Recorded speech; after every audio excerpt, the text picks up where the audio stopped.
Hello అండి, అందరికీ నమస్తే. Welcome back to my channel. అందరూ ఎలా ఉన్నారు? నేనైతే బాగున్నాను. నేను మామిడికాయ పచ్చడి చేశాను. ఈ వీడియోలో ఎలా చేశాను, ఈజీ ప్రాసెస్ ఏంటి అనేది మీకు చూపిస్తాను. సో వీడియో చివరి వరకు స్కిప్ చేయకుండా చూడండి. ఈ వీడియో నేను బిగినర్స్కి యూజ్ అవుతుందని అనుకుంటున్నాను. సో మీరు తప్పకుండా చివరి వరకు చూసి సపోర్ట్ చేయండి. నా ఛానల్ని మీరు ఇప్పుడే ఫస్ట్ టైం చూసినట్లయితే ప్లీజ్ సబ్స్క్రైబ్ చేయండి, లైక్ చేయండి, షేర్ చేయండి. సో మనం ఈ ప్రాసెస్ ఎలా స్టార్ట్ చేసాము ఏంటి అనేది వీడియోలోకి వెళ్ళిపోదాం. 1 కేజీ మామిడికాయలను తీసుకున్నాను. వీటిని తెంపగానే ఒక హాఫ్ అన్ అవర్ 1 అవర్ అలా వాటర్లో పెట్టుంచాలి. ఎందుకంటే వాటి మీద ఉన్న డస్ట్ అదంతా క్లియర్గా పోతుంది.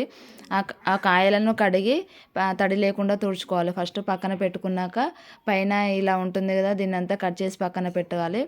పెట్టిన తర్వాత ఇలా కత్తితోటి కట్ చేయాలి. మా దగ్గర మామిడికాయలను కట్ చేసే కత్తి లేదండి, కాబట్టి కత్తితో కట్ చేయాల్సి వచ్చింది. కేజీ వరకే కదా అని అలా కట్ చేశాను. చాలా ఇబ్బంది పడ్డాను వీటిని కట్ చేయడానికి.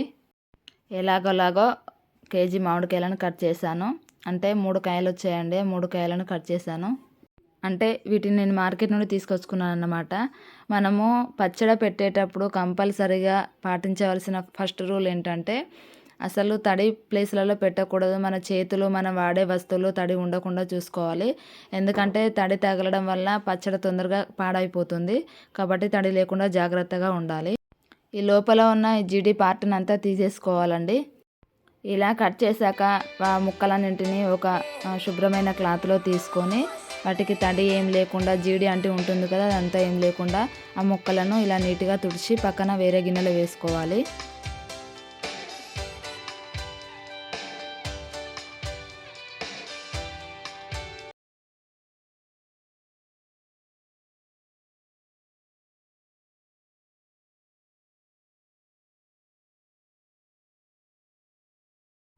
అసలు ఇలా వక్కలకు పెచ్చు ఎక్కువగా ఉండేలా చూసుకోవాలి.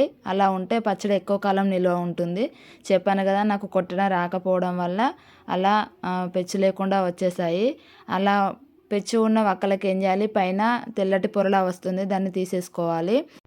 అలా తుడుచుకున్న తర్వాత వీటికి ఉప్పు కారం కలపడానికి నేను ఈ కప్పుతో కొలుచుకున్నాను. 4 కప్పుల ముక్కలు వచ్చాయండి. అంటే 4 కప్పుల ముక్కలకి హాఫ్ కప్పు ఉప్పు కలపానన్నమాట. ఒక్కొక్కరు కేజీ కొలతలు చూస్తారు. అంటే కేజీ ముక్కలకి పావు కేజీ ఉప్పు అలా కలుపుతూ ఉంటారు. మన కాయ పులుపును బట్టి కూడా ఉప్పు ఉంటుందండి. కాయ పులుపు ఎక్కువగా ఉంటే ఉప్పు కూడా ఎక్కువ పడుతుంది. కాయ పులుపు తక్కువగా ఉంటే ఉప్పు తక్కువగా పడుతుంది. ఇప్పుడు ఆ పచ్చళ్ళలో కలపడానికి కొద్దిగా ఆవాలు, కొన్ని పోపు కోసము వెల్లుల్లి రెబ్బలు, మరియు కొన్ని మెంతులు, మరియు కొన్ని వెల్లిపాయలు పేస్ట్ కోసము. కొన్ని పోపులో వేయాలి, కొన్ని పేస్ట్ కోసం వేసుకోవాలన్నమాట. చూసారు కదా, ఇలా నేను ఆవాలు, మెంతులు విడివిడిగా వేపుకొని అన్నీ పొడి చేసి పెట్టుకున్నాను. వెల్లుల్లి పేస్ట్ చేసి పెట్టుకున్నాను. ఇప్పుడు ఈ ముక్కలకు వాటన్నింటినీ కలుపుదాం. ఫస్ట్ ముక్కలకు కొద్దిగా ఆయిల్ కలుపుకున్నానండి. ఎందుకంటే ఇవన్నీ వేస్తే ఆ ముక్కలకి బాగా పడుతుందని చెప్పేసి కొద్దిగా ఆయిల్ కలుపుకున్నాను ఆ ముక్కలకన్నిటికీ.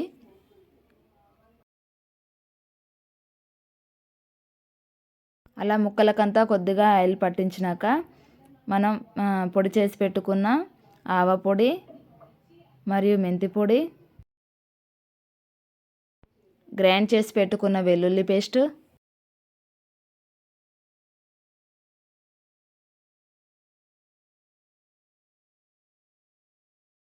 చెప్పాను కదా నేను కప్ సైజ్ తీసుకుంటున్నాను అని చెప్పేసి, 4 కప్పుల మామిడికాయ ముక్కలకి హాఫ్ కప్పు ఉప్పు తీసుకున్నాను. ఈ హాఫ్ కప్పు ఒకవేళ సరిపోకపోతే మళ్ళీ మనం టేస్ట్ చూసి కూడా తర్వాత వేసుకోవచ్చు. ఫస్టే వేసుకుంటే ఇబ్బంది అవుతుంది కాబట్టి తర్వాత వేసుకోవచ్చు.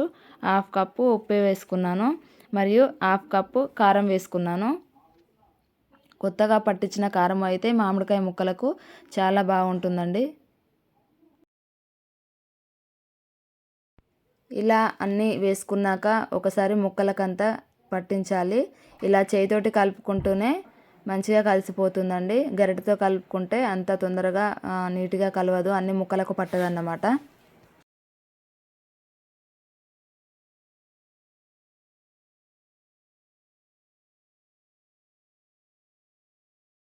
ఇప్పుడు పోపు కోసము ఒక బౌల్ పెట్టుకొని అందులో ఆయిల్ వేసి అది కొద్దిగా హీట్ అయ్యాక కొన్ని వెల్లుల్లి రెబ్బలు వేయాలి.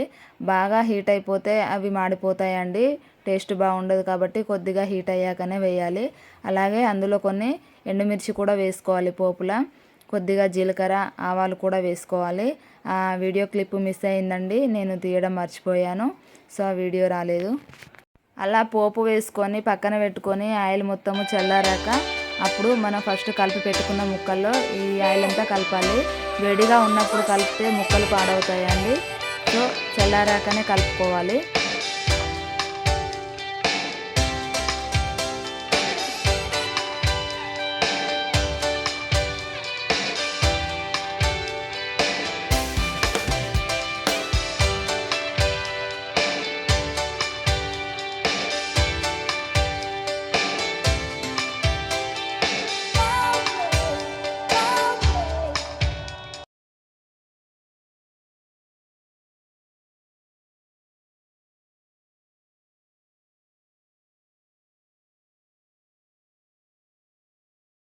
ఇలా అంతా కలిసిపోయేటట్టు కలుపుకున్నాక దీన్ని ఒక గాజు సీసాలో స్టోర్ చేసి పక్కన పెట్టుకోవాలి.